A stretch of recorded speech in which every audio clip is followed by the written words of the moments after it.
Session 2, 7 Mental Laws. The starting point of self-knowledge is to recognize this wonderful fact is that you are extraordinary. You are unique. The odds against there being someone exactly like you are over 50 billion to 1. That every single part of your body, and anatomists and physiologists and doctors have demonstrated that your blood composition is different from any other person that has ever lived. Your fingerprints are different. Your lip prints are different. Even your ear prints are different. Even your toe prints are different from anybody that has ever lived. You are different from anyone else, and self-knowledge begins with accepting that you are a unique and special individual and that you have the capacity to do something wonderful with your life. Now, that being said, you are also the same as everybody else with respect to certain basic principles. Throughout the history of mankind, the most intelligent men and women who have ever lived have sought answers to the question of the human dilemma. What can people do in order to change the quality of their lives, their relationships, and their results? The great philosophers, the great metaphysicians, the great scholars have pondered over this sometimes for their entire lifetimes. In our century, I know men and women who've spent 10, 20, 30, 40, even 50 years studying success and achievement to find out what general rules and principles we can draw upon to be more successful. The first thing that we have to start with, the basis for this entire course, the psychology of achievement, is this, is that you are a mental creature. The only thing that makes you truly unique is your mind. Everything else you have in common, as Eugene O'Neill, the playwright, said, with a horse or a pig. Your mind is what makes you unique. Your body simply carries your mind around. And just as electricity works on laws of electricity, and physics works on laws of physics, and nature works on laws of nature, there are certain mental laws that determine everything that happens to you.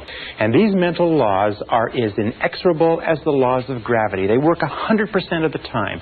And every single success you have in life comes from living your life in harmony with basic mental laws, and every problem or difficulty you ever have in life comes from living your life out of harmony with those basic laws. Now, mental laws work 100% of the time, like gravity works 100% of the time. What it means is that if you step off a 10-story building in the city where you're living, or in London, England, or in Lima, Peru, you're going to go splat on the sidewalk, whether you know about gravity, whether you believe in gravity, whether you agree with gravity, or whether gravity is convenient for you, it's going to work on you nonetheless. The mental laws are exactly the same, and in this course I'm going to introduce you to about 20 mental laws, some of which are more important than others, but all of which it is critical for you to understand. Now let's start with the first of the mental laws. The first mental law, and by the way, these laws have been written about and studied for century after century, and many of them have been tested in our leading universities, research institutes, and think tanks in the last few years and found to be as true as they've ever been imagined to be. The first law is what we call the law of control. Now, the law of control is very simple. It's the basic law, and we'll come back to it over and over again. It says simply this. It says that you feel good about yourself, you feel positive about yourself to the degree to which you feel you are in control of your own life. Or you feel negative about yourself to the degree to which you feel you are not in control of your own life. All you have to do is look at your life today and ask yourself, what parts of your life do you feel the best at? What parts of the life do you feel most in control? You'll find those are the places where you are the happiest. And since the supreme human good is to achieve a state of happiness, which is expressed in peace of mind and health and loving relationships, control is absolutely essential. Psychologists today call this the difference between an internal locus of control, which is feeling that you're in charge of your own life, versus an external locus of control, which means the feeling that something outside of you, your bills, your relationships, your job, your health, are somehow controlling you. As a matter of fact, locus of control research, and there are many tests that you can take to determine where you are on this chart in terms of locus of control and what areas of your life you feel more in control and less in control.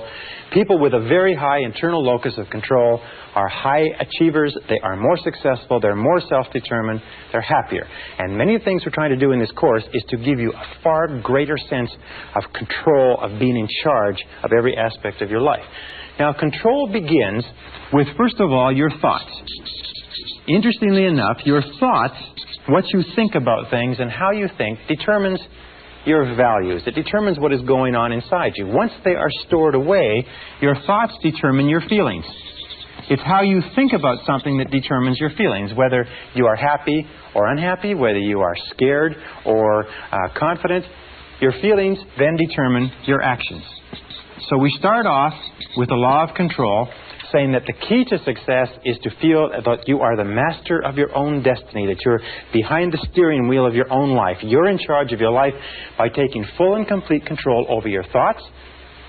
Your thoughts will control your feelings will control your actions, and your actions, remember, it's always your actions, will determine your success or your lack thereof. So the law of control is important. Now, as opposed to the law of control, we have what is called the law of accident. Now, the law of accident is really a metaphysical principle. It is only a law, like a traffic law or like a legal law, to the degree to which we live by it consistently. The law of accident is what about 80% of the population live by, plus or minus. The law of accident simply says that by failing to plan, you're planning to fail. Failing to plan is planning to fail. Now, the majority of people don't believe that they're living by this, but if you look at their lives, you see that that's true. Failing to plan means planning to fail. These are the sort of people that say, well, it's not what you know, it's who you know. It's being in the right place at the right time. It's luck. It's the luck of the draw, and so on. These are people who, as a result of feeling that their life is controlled by forces outside themselves, don't have clear plans, don't have clear goals, are not working persistently and consistently day by day toward accomplishing something they want, and their lives just seem to drift and go around in circle like a ship without a rudder. Now, a person, just like a ship without a rudder, a person with no central plan is a person who has very little control. Is a person who feels that, in fact, they are out of control of their lives, like they're falling through space with no place to stop. And these people are invariably unhappy. The reason why people are negative today, the reason why people are unhappy, the reason why people are sick and frustrated, the reason why people underachieve in life is most of them are living by this law of accident. And in so doing, they have no sense of control over their lives, they have no sense of inner peace, they have no sense of happiness, and so on. So, we are going to show you how to free yourself from the law of accident personally, or permanently. Now, the next law is what is called the law of cause and effect. The law of cause and effect says that for every effect in your life, there is a specific cause. That everything that happens in the universe happens for a reason. That nothing happens by accident. That failure does not happen by accident and success does not happen by accident. That happiness or lack of happiness are a result of cause and effect relationships. That if you have an effect in your life that you want to have more of, more success, more money, more happiness, better health, you can trace it back to a cause. And what you do is you repeat and duplicate the cause. If you have an effect in your life that you want to have less of, if you have problems, difficulties, and so on, you can also trace that back to a cause. All progress in human life and human society stems back from identifying the causes of what we want more of or less of and changing the causes. Now, the law of cause and effect, of course, is the iron law of the universe. This is the law, if you like, that we can come back to over and over again, and many of our laws are paraphrases of the iron law. It's also called the law of sowing and reaping, that wherever you sow, that also shall you reap. But the iron law, the law of cause and effect, gives us a complete sense of control. If we believe that there's a cause and effect relationship, that everything happens for a reason, then we have a tremendous feeling of control in our lives. We can identify the causes, we can duplicate the causes, we can make our lives anything we want. The most important application of the law of cause and effect is this. It is that thoughts are causes. Thoughts are causes and conditions are effects. Thoughts are causes and conditions are simply effects.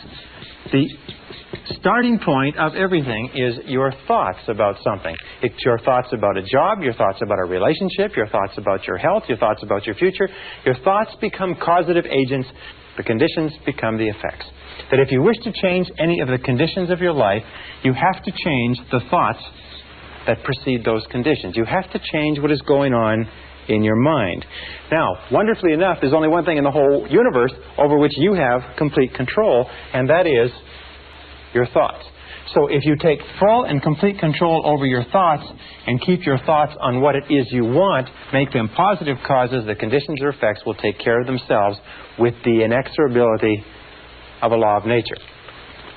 Now the next law is what is called the law of belief. The law of belief simply says that whatever you believe with feeling, and this is the key, with feeling, and the more emotion you put into a belief, becomes your reality. It becomes your reality because you will always act in a manner consistent with your beliefs. As a matter of fact, your entire reality right now is simply an outward picturing of your most intensely held beliefs. If you believe something that is positive or believe something that is negative, or as Henry Ford said, if you believe you can do a thing or if you believe you cannot, you are right. Our beliefs do form our realities. To the degree to which we believe anything to be true, our beliefs act as sort of like a screen. They filter out any information that is inconsistent with our beliefs. We have a deep down desire inside of us to remain consistent. So we're always trying to view our world, rationalize our world, interpret our world so that it is consistent with what we have already decided to believe. We develop what is called scotomas. A scotoma is a word in psychology that simply says that we develop blind spots. We do not see opportunities if we are convinced that there are no opportunities. We do not see possibilities for success if we don't believe that success is possible for us. However, if we begin to change our beliefs, we begin to change our realities. Let me give you an example. There's a story of a young man who came from a small Midwestern town. It's a true story. It was reported in the psychological journals a couple of years ago. He got straight A's all through junior high school and high school. At the end of the 12th grade, he wrote his Scholastic Achievement Test to go to university. A few weeks later, he got back a letter from the university saying, "You have scored 98 on the Scholastic Achievement Test, and you're hereby admitted to the university for the fall semester." Well, he didn't know very much about Scholastic Achievement Tests, and he thought that the 98 was an IQ score. Now, an IQ score of 98 is slightly below average and is about 20 points below what is necessary for college-level work. He was convinced, and he just discarded his entire high school career, all the A's that he's gotten. He was convinced that he could not do college-level work, but he went off to college in the fall. After the first semester, he was failing or nearly failing in every subject. His counselor called him in and said, "What seems to be the problem? You did extremely well in high school. These courses are only 1 degree of difficulty removed from your high school courses. Are you having problems with girls? Are you having problems with drugs? Having problems adjusting? What is it?" He said, "Well, sir," he said, "I'm doing the very best I can, but you can't blame me. I've only got a 98 IQ. And the counselor had his file in front of him. He said, "What are you talking about?" He said, "Well, in my letter of admission to the university, it said that I got a 98 on the Scholastic Achievement Test." He said, "Son, that's not an IQ." They said, "That's not an IQ. That is a percentile. What that means is that you scored equal to or higher than 98% of the students in the country who wrote that test. You're one of the brightest kids in this university." Well, this young guy went out. He checked on the Scholastic Achievement Test. He found it was true that the 98 was a percentile, not an IQ. He went back to his courses, and 2 years later, he was in the top 10 in a 30,000 student university. He was leading in all of his classes. Once he changed his reality, once he changed his beliefs about his intelligence, his reality changed automatically. Now, an important point with regard to this is that every one of us has self-limiting beliefs. Every one of us believes ourselves to be limited in some way. Every one of us believes ourselves to be limited in intelligence, creativity, money-making ability. I can't sell. I can't speak in front of audiences. We tend to think that we are not capable of being on time. We're not mechanically inclined, and so on and so forth. But exhaustive research demonstrates that talents are pretty evenly spread throughout the population. That most of the limitations we have do not exist in reality. They exist only in your own mind. And one of the starting points of great achievement is to start questioning those self-limiting beliefs and throw them off and act as if they did not exist. And when you act as if they didn't exist, lo and behold, they simply disappear. Okay, the next law is what is called the law of expectations. Now, the law of expectations is a law that has been talked about throughout all of human history. Just like in the law of belief, William James of Harvard said, belief creates the actual fact. As a man thinketh in his heart, or as he believeth, so is he. The law of expectations over and over says, what you expect, you get. You get not what you want, but what you expect. That your expectations especially your expectations about outcomes, how you think things are going to turn out, become your own self-fulfilling prophecies. And Dr. Robert Rosenthal of Harvard University has done something like 300 experiments on expectations theory, on what is called experimenter theory, and he finds that your expectations have an effect on other people and events and circumstances, even if your expectations are based on totally false information. Whatever you expect with confidence. In other words, if you confidently expect good things to happen, surprise, surprise, good things happen to you. If you confidently expect negative things to happen, then negative things are going to happen to you. That most successful people have developed an attitude of confidently expecting good things to happen.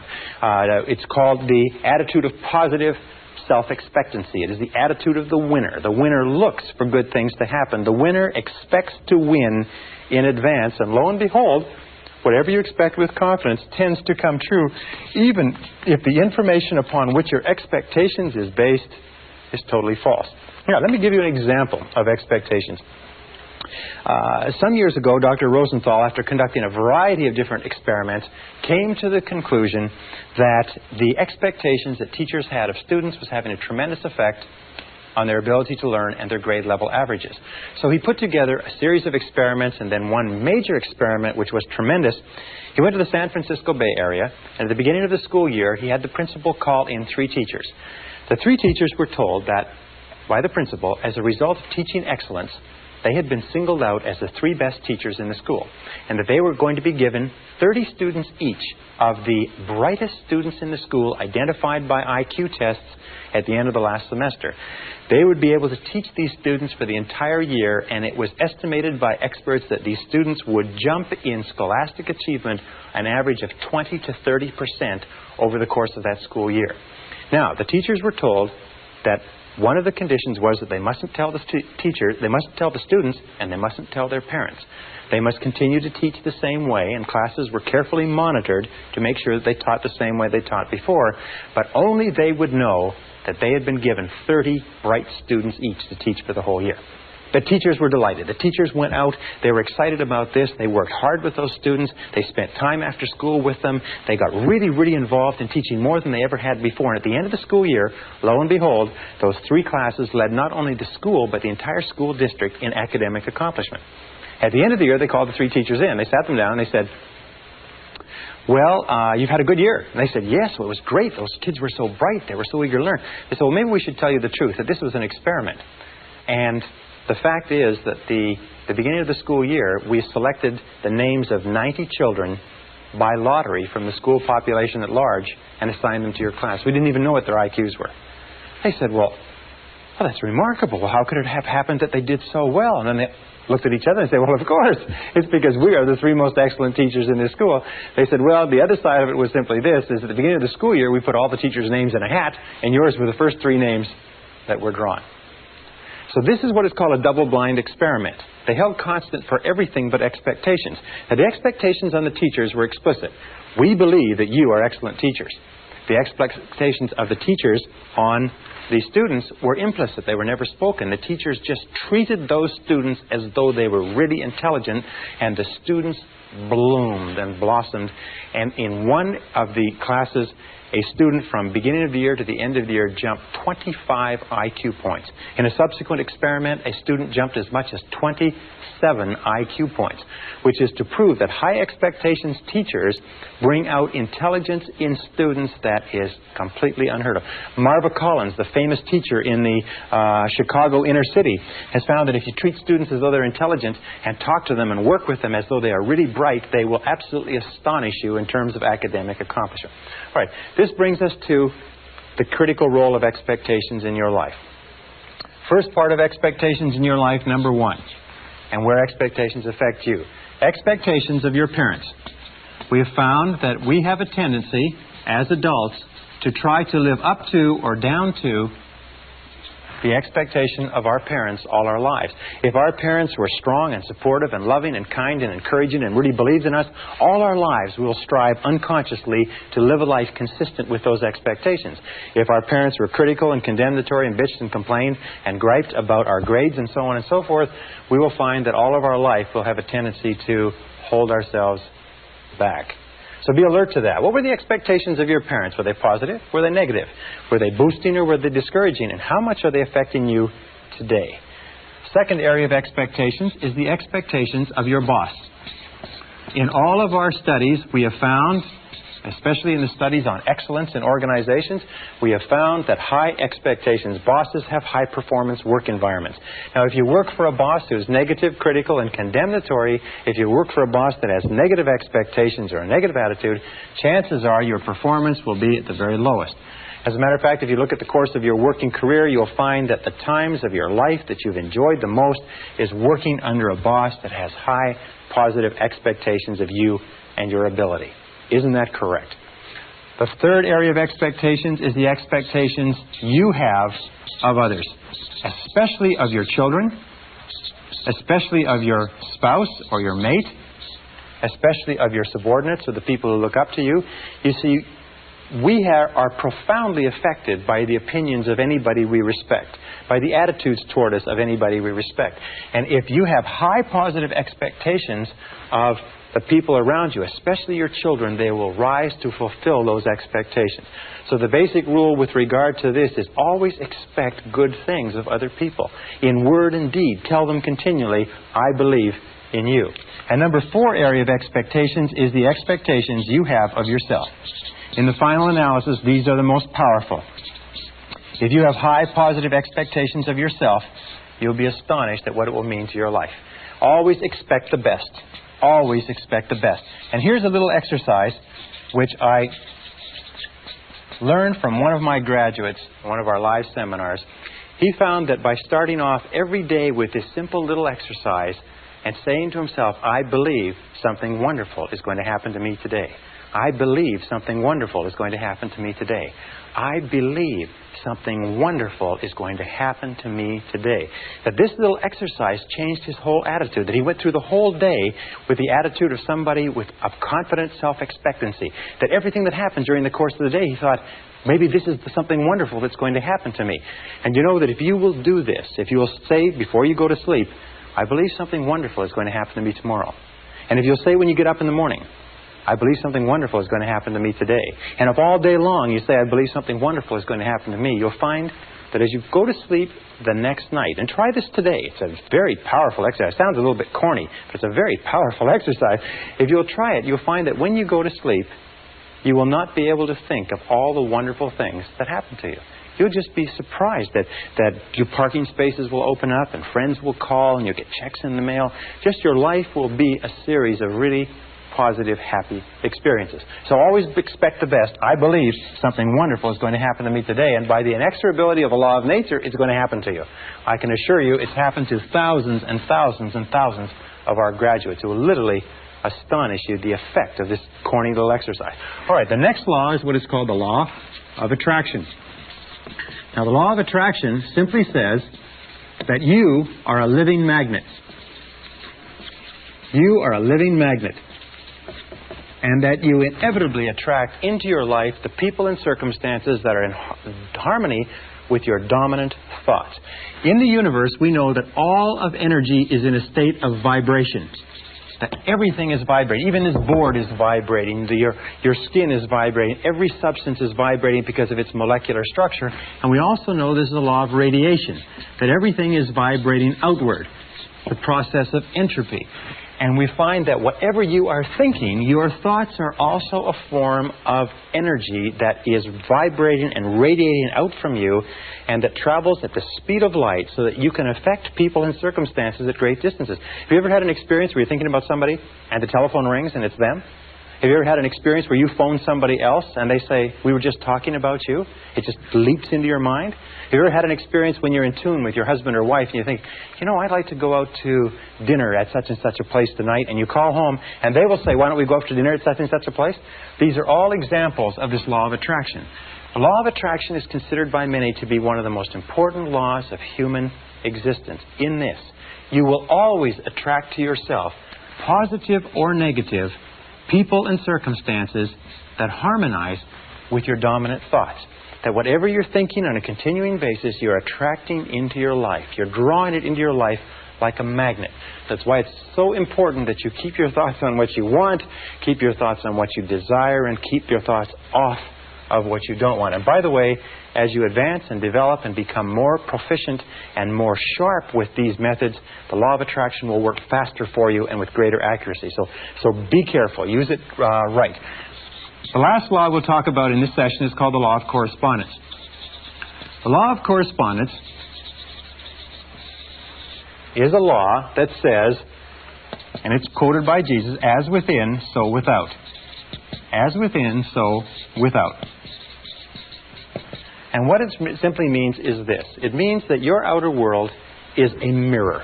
And that's probably the best word. Your outer world is a mirror, and it simply reflects back to you what is going on in your inner world. That your outer world is the result of your inner world. That what is going on within determines what is going on without. That if you want to change your outer world, you have to change your inner world. Now that means that you can look at your world, you can look at your level of health. What is going on in terms of your physical health is largely determined by what is going on in your mind. What is going on in your relationships is the most perfect example, because you find that when you are feeling good inside, your relationships go smoothly. When you're feeling negative or stressed inside, your relationships go poorly. Your relationships are the mirror image reflection of the quality of your own personality. You can tell how healthy your personality is. Dynamic, vital, living, successful life that you desire on the outside.